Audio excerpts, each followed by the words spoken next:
Hello, my name is Benjamin Hart. I'm an American attorney and the managing director of Integrity Legal here in Bangkok, Thailand.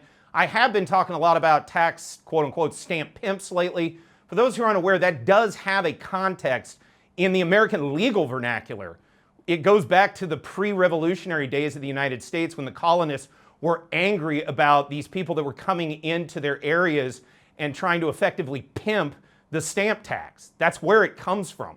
It has legal import, especially in American jurisprudence, okay? There's no question about that.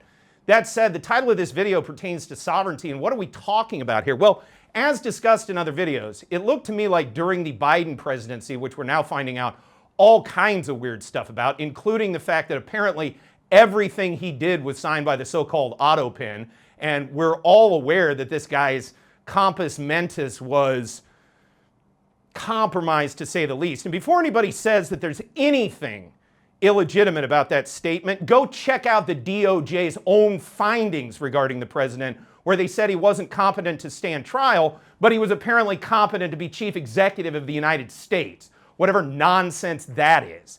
This is relevant because these policies that I'm going to start talking about began occurring under what I think was an illegitimate president in the United States, and it's having ramifications now all the way out here. What am I talking about? Well, the mushroom-chomping Janet Yellen, apparently while she was tripping the life fantastic with President Xi Jinping or somewhere else along the lines, who knows, decided that America needed to be involved in this global minimum tax initiative. And we were going to go ahead and join OECD and all of this good stuff, or cooperate with OECD in such a way that effectively our sovereignty was subverted. As we discussed in another video, Mr. Trump thoroughly reversed all of that by executive order, citing specifically extraterritoriality, which means infringing on the sovereignty of the United States. The same analysis can be used here in Thailand, and sovereignty matters are not minor.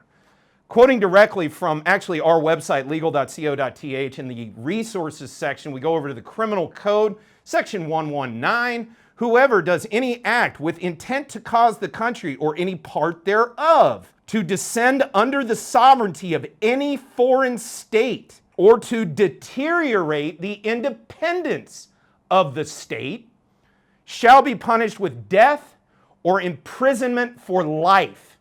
Now, how is the mitigation of Thai sovereignty on tax matters, and what I'm talking about here is this OECD plan where foreign countries can say, hey, you can't take this much tax, Thailand, because we say so. How is that not a deterioration of the independence of this country? Now, before everybody starts saying, oh, we've had double tax treaties for years, we have. But we've had the stamp pimps coming in here the last couple of years trying to completely revamp the entire system illegitimately. And they're interlopers in Thailand. They're operating illegally. They're violating the restricted occupations. And I would make a strong argument they're violating Section 119.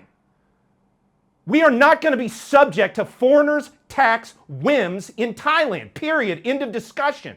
Any country comes here trying that. Thailand has a recipe for that. Get you out under any means necessary. They've shown that through their history. I view this as a duty at this point. I truly do. A calling. Thailand's been good to me. Very good to me. It's taken care of me. This place became my home. And to see foreigners coming here to try through the methods of worm tongue in the Lord of the Rings series, you know, to come in here with their subtle, oh, it's just a tweak here and a tweak and then this and that, and it's nothing big. Well, it abrogates the doctrine of codification, which we've talked about at length. Meanwhile, it specifically is designed to place Thailand's sovereignty in a limited capacity within this supranational framework. How is that not an effort to deteriorate our independence here? I'm sick of this. And I am sick of this op stuff, these people coming in here with their narratives and their operations and all of this nonsense. It needs to end, and it needs to end now.